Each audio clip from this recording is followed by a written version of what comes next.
It's easier than you think to create a business you can eventually sell for millions, but you need to know how. I'm David Paul and I've started, built and sold multiple businesses, generating tens of millions along the way.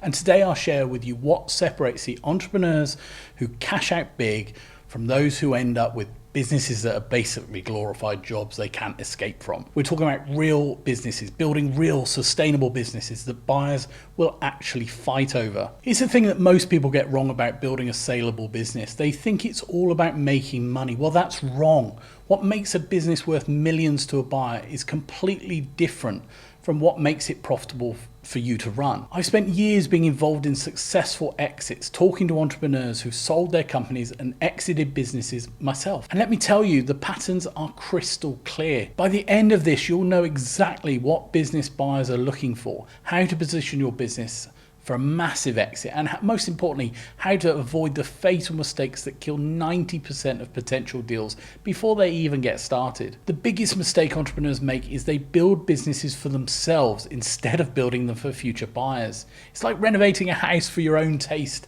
and then wondering why buyers aren't interested in your neon green kitchen. Buyers aren't just buying your revenue, they're buying predictability, systems and growth potential. They want to see a business that can thrive without you pulling 80-hour weeks and micromanaging every single decision. Buyers are looking for four main things. They want predictable revenue streams. They want to see recurring revenue like subscription models, repeat customers, or at least a highly predictable sales and cash flow cycle. Now, the next thing buyers of your business want is scalable systems.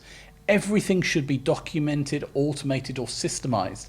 If the business stops working the moment you go on holiday, then you don't have a business, you have an expensive hobby. Business buyers also want a strong market position. They want businesses that dominate a niche or have a clear competitive advantage. That's valuable. It's harder for competitors to break through, and that increases the value of your business a lot. Business buyers also want a clear growth runway. That is, that buyers will pay premiums for businesses that have a growth potential. If you've already maximized every opportunity, why would they pay more for than what it's currently worth? It's not worth it to them. So make your business attractive to buyers by picking the right business model. Not all business models are created equal when it comes to saleability. Some are gold mines, others are, well, let's just say they're not. Let's look at examples of business models that are better for attracting buyers. First, and we've already talked about it a bit, recurring revenue businesses are the darlings of the acquisition world. Things like SaaS companies or other regular subscription businesses.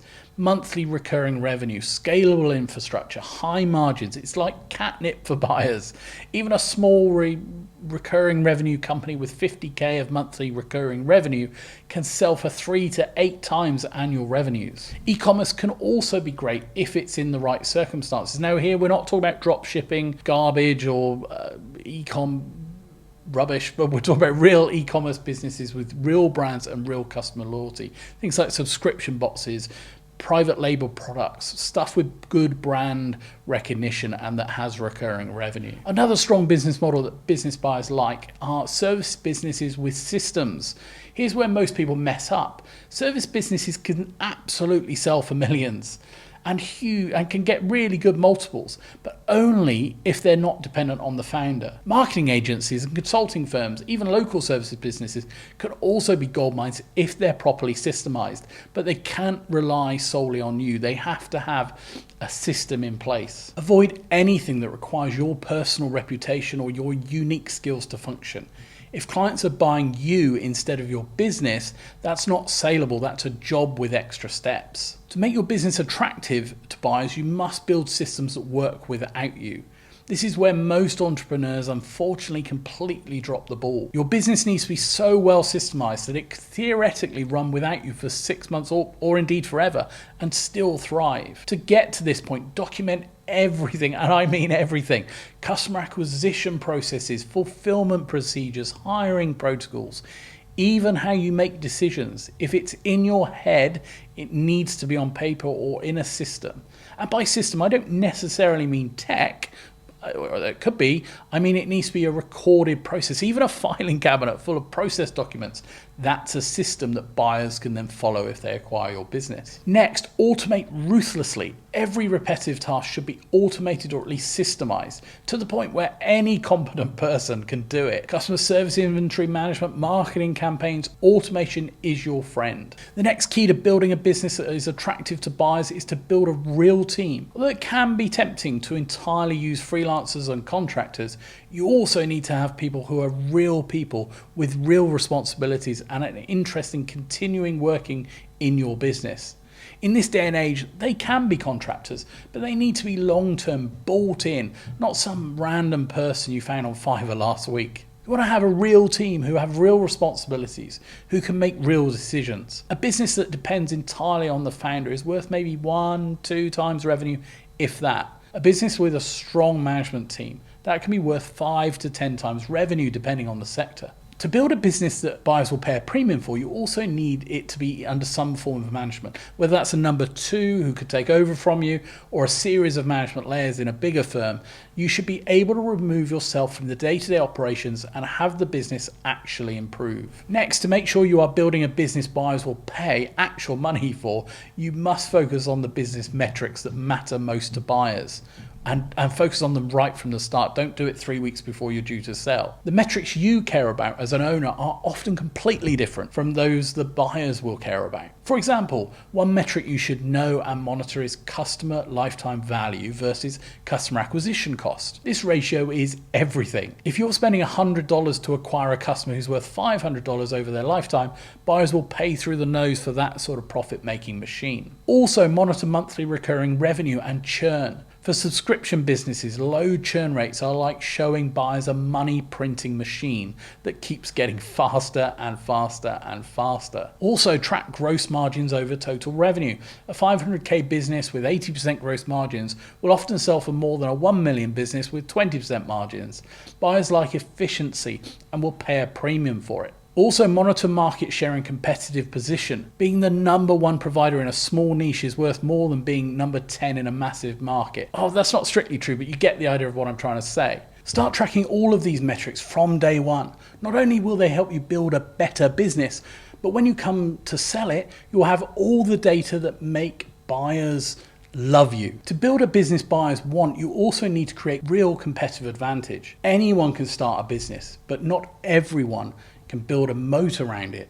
Buyers will pay premiums for businesses that competitors can't easily copy or disrupt. Things that create a moat include what we call network effects. The more customers you have, the more valuable your service becomes to each customer. Maybe you've got proprietary technology or processes.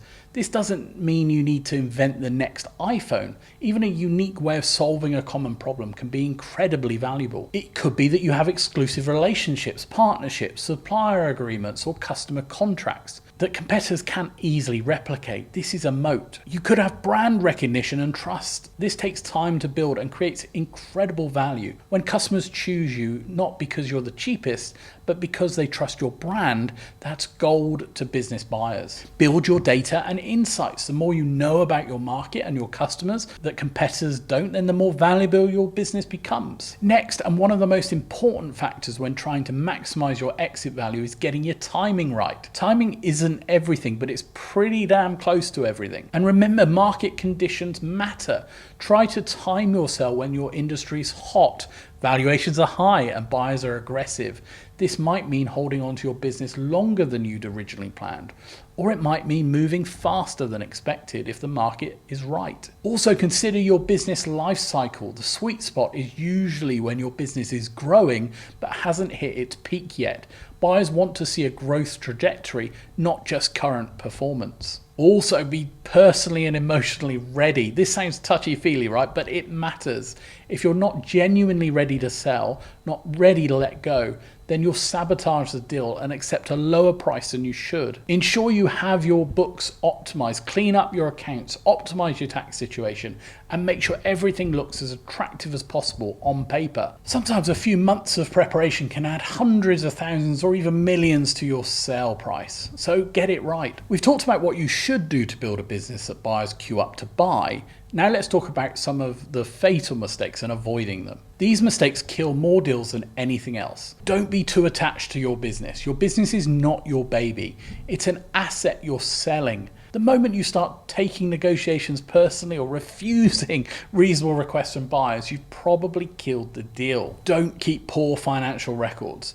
If your books are a mess, buyers will assume your business is too. So invest in proper accounting from day one. It's not sexy, but it's essential. And if it's not your thing, hire someone who specializes in it. You don't have to do everything. Also, don't be over dependent on a few key customers. If losing one customer would devastate your business, that's a huge red flag for buyers. Diversify your customer base aggressively. Try not to be in the middle of a declining growth period. Even if your business is profitable, if growth has been slowing or stagnant, buyers will lowball you or even walk away entirely.